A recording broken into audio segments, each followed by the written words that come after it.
Hello, everyone. Good afternoon to all of you joining us from 30 different countries around the world. Welcome to the webinar on how to publish your first or next book in STEM, brought to you by EURAXESS Australia New Zealand in collaboration with Taylor and Francis Group. Please allow me to introduce to you our esteemed guest speaker for today. George Knott is an editor for CRC Press, Chapman and Hall, which is the scientific and technical imprint of Taylor and Francis.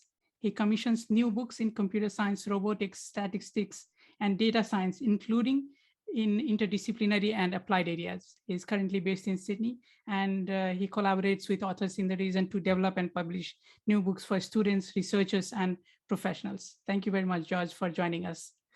And I'm Nishant Sandilia, Regional Coordinator for EURAXESS Australia and New Zealand. For those who have joined our webinar for the first time, EURAXESS is an initiative of the European Commission that addresses barriers to the mobility of researchers and seeks to enhance scientific collaboration between Europe and rest of the world. We generally provide free information about European research, career opportunities, international collaboration, and networking possibilities. Since all of you are watching this on your laptop or phone, I'll encourage you to type EURAXESS Australia and New Zealand on Twitter, LinkedIn, Facebook, or YouTube and follow us there. I'd also like to encourage all of you to please use the Q&A function in the interface, not the chat, but the Q&A function in the interface to ask any questions that you might have while George is presenting. Once the presentation is done, we'll come back to take your questions. Please note that the recording and slide of the session will be provided to you. However, the recording will not include the Q&A, and hence I will recommend you to stay for the entire duration if you want George to address some of the common queries that you might have. Perfect. Now, so let's begin. I'll now pass the presenter privilege to you, George, and you can start your presentation. Thank you. I hope you can see the presentation. Excellent. Yes. Well, welcome everyone, and thank you, Nishant, for organizing this webinar.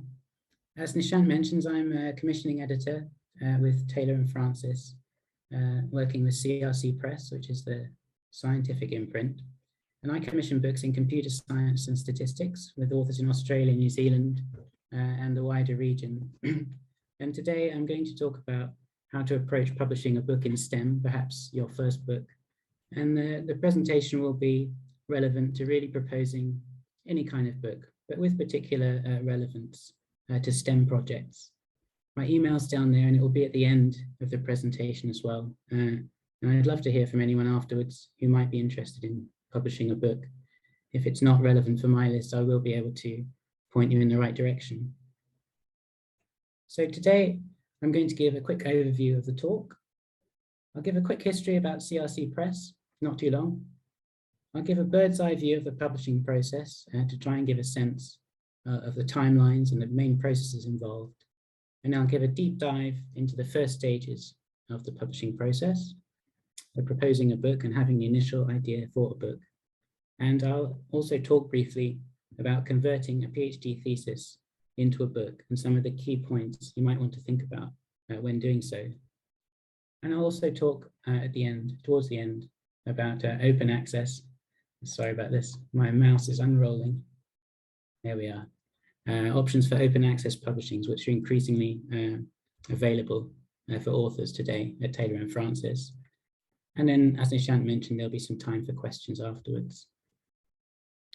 So CRC Press is an imprint of Taylor and Francis. It was founded in the 70s and it joined Taylor and Francis much later. It's a large and premier science, technology, and medical resource publisher, the top ranked publisher, and Taylor and Francis overall publishes around about 7,000 new books every year. And it has a global marketing and sales reach. And essentially what that means for you at a practical level is that you can work with a local team. I'm in Sydney, for example, and we have an office of wonderful colleagues in Melbourne, and then we have offices around the world. You can work with a local team or a specialist in your area, but publish into a truly global program. And within Taylor and Francis, alongside CRC Press and famous imprints such as Routledge in the social sciences, we have specialist imprints such as Chapman and Hall, with whom I work to publish books in specialist areas such as computer science and data science. So without going too far into the history of a long and storied company, I will go into the publishing process. I'd like to start really by just saying that it's a simple process, essentially, from idea to book, with support all along the way. So I think it can seem quite intimidating to begin with for a first-time author, perhaps a little bit of a black box process. But many books are written in 1 or 2 years after proposal. There's options for faster turnaround. And throughout the process, editors such as myself and my colleagues are always on hand to help you through it. So with that, I'll start with the first of 4 stages in the publishing process. The first is the proposal and peer review, where you've had an idea and you bring that proposal to the publisher. And that's the section of the process that we'll be focusing on today.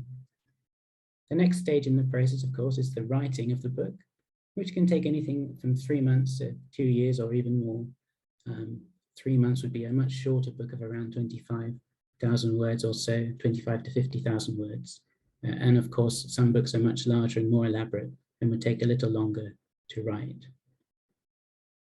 Then there's the production stage. You've written your book, you've got a manuscript, and you submit that to us, the publisher. And we edit that book and we typeset it to make it look like a scientific book should, with everything that it needs, such as an index and everything else. And then that takes around 4 to 6 months. And it happens again in communication with you so that you can check any corrections or edits that our specialist production teams have made to your work. And finally, the book is published. It's published in print, in paperback and hardback, usually, and it's published always as well as an ebook. And the publication, the moment of publication is a great one, but it also is an ongoing process. So sales and marketing is something that carries on going, and the promotion of the book carries on going afterwards. And that's the 4 sort of main moments in publishing a book. So let's look at the first of these. And I'm going to give a step-by-step sort of guide to how you might want to approach it. The first thing you might want to think about is what kind of book you want to write. Books can be divided into different types, based mainly on who they're aimed towards. So it's a good idea to think about this perhaps at an early stage. So will you be writing for students, giving an introduction to an area perhaps for an undergraduate or a postgraduate? Or will you be writing for other researchers? If you are a researcher, perhaps collecting chapters into a reference or writing a research monograph? Or are you interested in writing for professionals, perhaps putting theoretical ideas into practice in the field? And you may also want to think about writing a shorter book. You might be pressed for time, or you might have an urgent need to get information out there quite quickly, in which case you might want to opt for a shorter focused book, which have rather quicker turnarounds and of course are much quicker to write. The ultimate question here really that you might want to think about and meditate on a little bit is, what would the book be for? Who would it be for? Who is the audience and who are the readers who you're aiming to achieve? Because ultimately the book is an object that will be read and used by people, and you want to be sure you know who those people are. So if you've had a good think about that, then it's time really to begin to shape your idea. And the process is welcoming, of course, to fully formed book ideas. Many people, many researchers might have been thinking about a book idea for months or even years at times, and they come to a publisher with a fully formed notion of what they want to do, whether it's a research monograph or a book aimed at professionals or something else. And of course, we're welcoming of that, and we can take that idea and review it and discuss it and run with it, hopefully towards a successful outcome. But equally, editors such as myself, we hope we're approachable. We're interested in books, of course, and we're happy to help you develop an idea or to see opportunities where perhaps you might not have noticed them. So we'll work with you and we'll talk with you, even at the most initial stages of having an idea, to try and develop it or see if it does have a potential to go into the form of a book. For example, I've said there could be a clear gap in existing literature that we've noticed as publishers.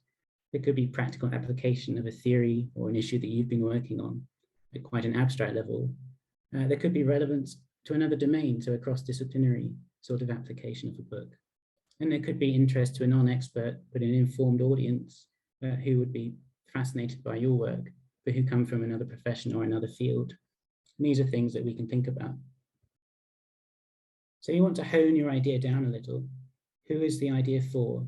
And what problem will that book solve when it's published for its core readers, those people you've been thinking about initially when thinking about the audience of a book? And the other thing that might be sensible or useful for you to do is to talk about your idea with others, expose it to the opinions of colleagues, of students, particularly if it's a textbook, and to peers. And you might also want to talk to authors and series editors who are active in your field. If there are particular books that you like and that you've used yourself, try talking to those people and reach out to them and ask them what they think. And of course, I would recommend talking to an editor who'll be able to work with you and eventually move towards putting together a book proposal. And that's what I'd like to talk about for a moment now. You've shaped your idea then, and you've got a relatively good idea of who you're going to write for. So it's time to think about preparing a book proposal. And an editor will have sent you a form, which is essentially a relatively short and simple questionnaire, which is designed to gather together your idea and present it and structure it in a way that enables the publisher and enables peer reviewers to understand your idea and get a really good handle of the shape of what you want to do. And across different domains, so across different disciplines within the sciences and then across into other areas such as humanities and social science, proposal documents will look slightly different because different questions are relevant in different disciplines. But overall, there's a broad set of information that publishers want to see. So that's what I'm going to concentrate on here.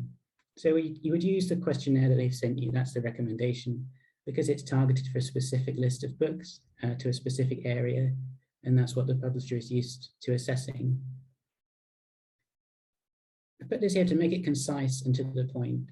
That really means to have confidence in your core idea and to articulate it as clearly as you can to someone who may not be a specialist in your area. Publishers are often, we hope, well informed about the areas in which they publish, but they're not necessarily a specialist in the topic on which you're working. So making it clear and describing your idea as clearly as you can, but with confidence in it, is a key part of the book proposal. Describe the audience. You've thought about who you're writing for, so try and go into some details with that. If it's students, what kind of level of student, what kind of institution might they be studying in? If it's professions, what kind of field and what kind of specific applications might your book have? And that's your opportunity to describe in as much detail as you can who the audience for a book might be. Then we ask usually for a synopsis or an overview, which is essentially a summary of your book. And if you imagine holding it in your hand, perhaps once it's published, and reading the back blurb on the cover, that is what you're aiming for there, really. It's a way of describing what's inside the book, what you propose to be inside the book, and a little bit more detail than the back cover copy, but written for that person who wants to know quite quickly what you're going to write about and what the point of it is. And that is the real purpose of the synopsis or the overview that most book proposals will ask you for. A book proposal will also ask you for a use case. As publishers, we want to publish books that have a market. We want to sell the books, and we want authors to sell books and also for their research to have impact. So we want to know what's the use case of the book and what problem would a book solve for its readers. And that can be a simple answer or a complex one, but it's an important question to answer on the proposal document. This is a little bit almost difficult as a first-time author to see a publisher asking for a table of contents, because here you are, you've got an idea, perhaps only the ghost of an idea, and here's the publisher asking you to give a detailed outline of the book that may be published in a few years' time. But the purpose of the table of contents really is, again, to allow the publisher and allow the reviewers who will be looking at the proposal to get a really good sense of the shape of the book and the structure of the book, and to allow you as an author to work through the logical sequence of chapters that you'd like to put in place. And the more detailed it is, not to put in place a hurdle for potential authors, but the more detailed it is, the more helpful the process of review and the conversations around the book proposal can be, because the more information the reviewers and the publisher has to deal with, and the more insight they can hopefully give to help you develop a really meaningful and powerful book proposal. Then the proposal document will almost certainly ask you for information about competitors in the area. So they're not really asking you for a commercial assessment of the book versus other books, but what they want to know is that you've really had a good look at other books in your field or in your area, and that you understand what's out there, and that you can position your research in relation to it, or your book in relation to it. So there may be books in your field that you know well, that you've read well, put them in, and then say why your book is different, what differentiates it. Is to say, perhaps it's newer research or newer data, or perhaps it's a new perspective on something that's been dealt with many times before, or perhaps there's simply a need for a new book in this area for whatever reason. And this is your chance to put that information in the proposal and show that you're very aware of the field in which you're working, and you're really aware of where your book might sit in relation to it. And then the proposal will definitely ask you for a timescale of completion. And it's okay to be realistic here. Of course, I think it may have been the psychologist William James who probably spent around 30 years writing his textbook. We don't want you to spend 30 years on it if possible. But although we want to produce books as quickly and efficiently as we can to a high quality, we do realize that people have professional and personal lives. So if it's going to take you 2 years, you should put that in the proposal, and that's okay. And that's an ongoing conversation you can have with your editor and your publisher. And then, particularly in science and technical disciplines, there are a variety of options for how you can write the book. I mean, the medium or the format in which you can write. So in social science and humanities, very often things will be written in Word, and that's the same across disciplines. But we can also deal with material written in LaTeX, particularly if it's equation heavy. Or we can even deal with material that, for example, in data science, a number of our authors work with R Markdown, and there's a package for that known as Bookdown. And we can work with you to facilitate that as well. And overall, sort of wrapping up all of these things in your book proposal is to highlight yourself, your background, where you're coming from, your professional background, of course, your voice. What is it that you specifically want to say, and how are you going to say it?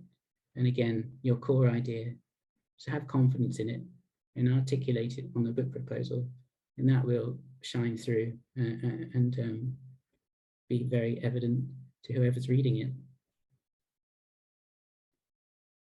Once we receive a book proposal, we don't go straight to peer review unless it looks absolutely fabulous.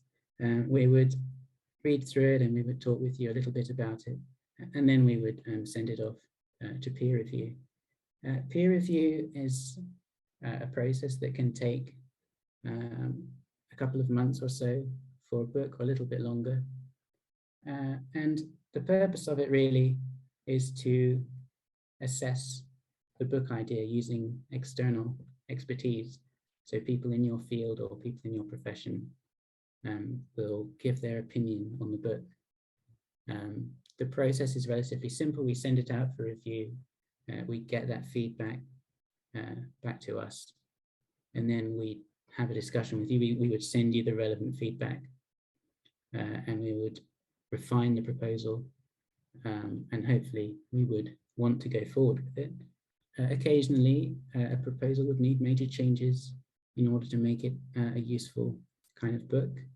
And very occasionally, a proposal would be rejected, which of course would be no comment on yourself or the quality of your work, but is more a comment on the current state of whether it could be published successfully, which there could be a variety of reasons for. But hopefully it would go through an editor, the process of that being that an editor would take it to the publishing committee, Taylor and Francis, which is an international sort of group of people, UK and the US, publishers and editors working across STEM, would look at the proposal and decide on it. And then we as a publisher would offer you a contract or an author agreement. And then that moment you receive the author agreement and you're about to become a signed author. The author agreement is a relatively simple document. It just sets out the agreement between the publisher and yourself. So it gives things like a protected word count, the date that we would like the manuscript to be submitted in which you agree to, the royalties on offer, and any free author copies of the published book, and some other terms as well. A point I'd like to make for any first-time authors is that the author earns a royalty on the sales of their book. And there's no publishing fee to be paid to the publisher in traditional publishing. We'll talk about open access in a minute, but this is traditional publishing and there's no payment to be made. You receive a royalty on sales. The publisher covers the copy editing, the typesetting, the printing, the marketing, the distribution, and the sale of your book. The author retains copyright as well. So your name and the copyright go in the front of the book. And what the document does instead is it gives the publisher a license to publish your work. And you retain the moral rights to it. And provision in the agreement is usually made by default for green open access for chapters, which means that the pre-production version of your work before we go and produce it can be made available online for free, sometimes after an embargo period, depending on the nature of the material. But you can then store your work, for example, on an institutional repository or in another location online. And that doesn't require a fee. It's a sort of a default position. And now you're a signed author and you have to write the book. So writing a book can seem a daunting task, but many people have written books. It can take anywhere from 3 months or so for a very short, concise, perhaps a deep dive into a specific topic or a case study, to around 2 years, 1 to 2 years on average. You can use these different formats to do so, as I've mentioned. And again, I'd reiterate that the editor is there on hand to work with you and help you develop your ideas. We'd recommend you consult with your peers, talk to people about your work as well. I suppose it can be a lonely endeavor at times, much like writing an academic thesis. And again, just keep in touch with your publisher. Keep them up to date with what you're doing and any delays that you might have or any questions that you might want to ask. Let's assume you've written your book and you've submitted it, hopefully at the submission date. Now it's the time for the publisher to produce the book. Production is managed by a dedicated department at TNF, production specialists who work with STEM titles.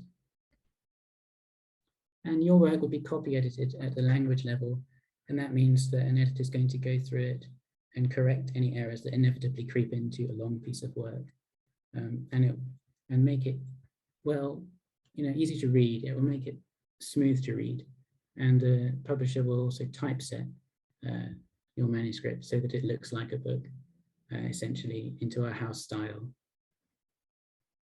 And you have the opportunity, again, an important point, to respond to any queries and to review changes that are made. And you have the option to select a variety of cover images or to provide your own. I meant to put a few more covers into the slideshow, but at the beginning there was some rather beautiful covers. And there is an option to make it quite bright and attractive, which is important not only for the print book, but increasingly we see for online books to have something that's quite vibrant and pleasing to the eye. And then the book would be published in print and in electronic formats. So it would be published as a hardback with the option of a paperback for many kinds of book. And all books are published simultaneously as ebooks now, and that accounts for a significant number of our sales. For obvious reasons, people are increasingly using electronic material. And another important point to make is that we also offer enhancements to ebooks, not a simple reproduction of the print book electronically, but books that include, for example, videos or interactive graphs or data visualizations embedded in them. And that's something that, again, your editor would be able to work with you towards. Particularly for textbooks, that can be quite useful. You can have questionnaires and things like that that are interactive. And there's the option to include downloadable material online. So many disciplines such as computer science and data science, people have data sets and they have code and even programs that they want people to be able to download and use alongside the book, and we can make provision for that. And now I'd like to take a little sidestep and think about converting a PhD thesis into a book. So if you've written a PhD and you've come out the other side, sometimes it takes a year or so before you can look back on your project and begin to think about what you'd like to do with it. And other people might be a little quicker. It's important not to think that you can just copy and paste your thesis and make it into a book, because again, it goes back to that first kind of question, who are you writing for? A thesis is written for quite a specific audience usually, and it would be the examiners and the people who are going to decide, you know, what contribution that piece of work makes. So it's important to think about your audience and to think about what kind of book you want and what you want to do with the material. So I would recommend taking a sort of bird's eye view of it and perhaps pulling it apart a little bit in your mind or on the computer and seeing what you've got in terms of content. So you can think about revising the introduction, for example, to ease people in to your core ideas rather than going through, for example, a review of the research or a literature review, which many theses have to have. You can think about modifying and cutting sections to make the thing flow more easily and make the reader's life easier. You can think about including practical elements, perhaps a really theoretical thesis. It might have some code, or it might have some ideas that people could interact with in a more practical way. You can think about putting those into the book.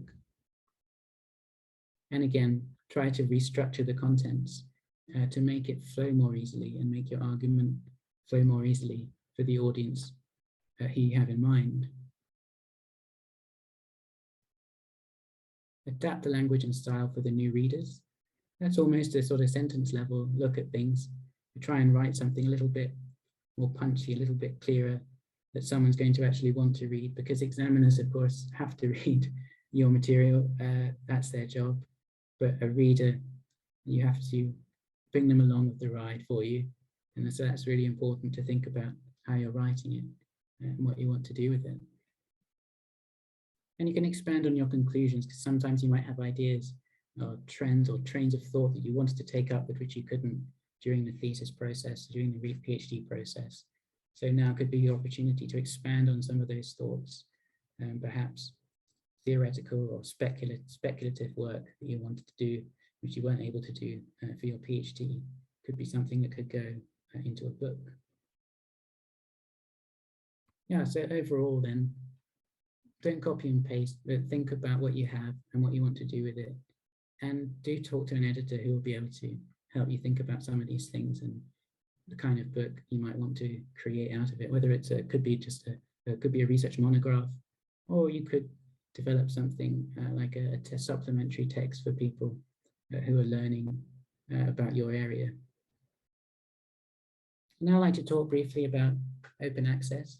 This is a big theme that's coming now in academic and scientific publishing, and something that Taylor and Francis is very much out in front of. This means gold open access. It's gold and green, and this is gold, and the final published typeset version of your book is put online for free and made available on our platforms for people to read anywhere in the world. Benefits are you can instantly share your research. You can comply with any funder mandates. And even if you don't have a mandate, if your research has received funding and you want to increase the impact of your research, publishing all or some of it in an open access format can really help increase that impact. Now, unlike traditional publishing, it does require a book publishing charge, which is levied normally for institutions and research funding bodies, and sometimes individuals will pay it as well who want to see their book made open access. And I'll return to those benefits in a minute. The other options are green open access. This is where an earlier version of your published article or book chapter can be archived in a repository or a database. There may be an embargo period, as I mentioned, depending on the nature of the material. But then you can put it online for free, and there's no payment, there's no charge for that. So that's the material that you've written before the publisher has edited it. It can be made available for free. Gold open access then, what's the benefit of it? Well, it involves the same rigorous peer review process as we would put any book through. We only charge the institution or the research funder once the manuscript's been reviewed, once it's been submitted, and once it's ready to go. The real benefits are that the book can be read by anyone, anywhere, and research has shown readers in middle to low income countries will often access an OA book more often than a non-OA book, so they can have impact. If you want your research to have perhaps more of a global impact, then you might want to think again about open access books. So essentially, it's a really powerful way to disseminate information. And there, with that, I've come rather quickly, I think, 28 minutes to the end of my presentation. And what I'll do is I'm going to run through the process before opening up for some questions. So you'd work with a commissioning editor to develop a proposal. You've got your idea, you contact the commissioning editor, and please at the end feel free to contact me. Publishers, Taylor and Francis, we have a page online with all the editors for the organisation listed in their specialist areas.